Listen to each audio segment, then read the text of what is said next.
সাফ নারী চ্যাম্পিয়নশিপের ফাইনালে ভারতের কাছে হারলেও দলের পারফরমেন্সে খুশি কোচ পিটার বাটলার। আনিকা সিদ্দিকীর ইনজুরি নিয়ে মাঠ না ছাড়লে ম্যাচের ফল অন্যরকম হতে পারত বলে মত তার। গোলরক্ষক পজিশন নিয়ে প্রশ্ন উঠলে বাটলার সাফ জানিয়ে দেন পারফরমেন্স দিয়েই একাদশে আছেন মিলি আক্তার। এদিকে থাইল্যান্ডে সুযোগ পেয়েও রূপনা চাকমা তা কাজে লাগাতে পারেনি বলে জানান এই ইংলিশম্যান।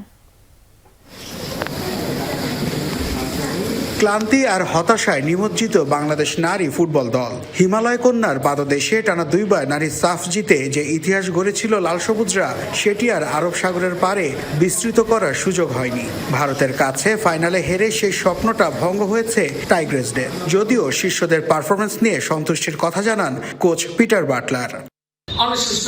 ফলাফলটা বাদ দিলে সার্বিক পারফরমেন্স নিয়ে আমি খুশি। কৌশলগতভাবে আমরা ঠিকভাবে খেলেছি, সুযোগও তৈরি করেছি। বহুদিন পর এটাই ছিল আমাদের সেরা ম্যাচ। ডিফেন্স ও গোলরক্ষকের সমন্বয়হীনতায় শামসুন নাহার জুনিয়রের মতো চোখের পানি সাথী হয়েছে বাটলার শিষ্যদের। জার্সি দিয়ে সেই পানি আড়াল করার দৃশ্য হয়েছে স্পষ্ট। টানা দুইবার সাফের সেরা গোলরক্ষক রূপনা চাকমাকে খেলানো নিয়ে উঠেছে প্রশ্ন। থাইল্যান্ডে রূপনা চাকমাকে সুযোগ দিয়েছিলাম, কিন্তু সেই সুযোগ সে কাজে লাগাতে পারেনি। আবেগতাড়িত হয়ে আমি কোনো সিদ্ধান্ত নিতে পারি না। মিলে সুযোগ কাজে লাগিয়ে পারফরমেন্স দিয়ে জায়গা ধরে রেখেছে।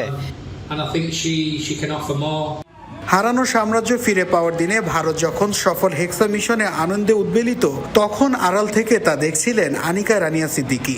সতীর্থদের সাথে এমন উদযাপন যে অনেক আগে থেকেই মনে লালন করে রেখেছিলেন এই স্ট্রাইকার। আনিকা ইনজুরিতে মাঠ না ছাড়লে ম্যাচের ফলাফল ভিন্ন হতে পারত বলে মত বাটলারের। আনিকার ইনজুরিতে মূলত ম্যাচের ফলে প্রভাব পড়েছে। সে দুর্দান্ত খেলছিল এবং দলের জন্য গুরুত্বপূর্ণ ভূমিকা পালন করছিল, তবে দিনটা হয়তো আজ আমাদের পক্ষে ছিল না। ঋতুপর্ণা আফিদাদের স্বপ্নভঙ্গের রাতে জওহরলাল নেহেরু স্টেডিয়ামে যেন আকাশ ভেঙে পড়ে বৃষ্টির কান্না। দলের হৃদয় ভাঙা দিনে এক পশলা বৃষ্টিতে এবারের মতো সাফকে বিদায় জানালো বাটলার শিষ্যরা। নাসিফ শুভ, যমুনা স্পোর্টস, ভারত।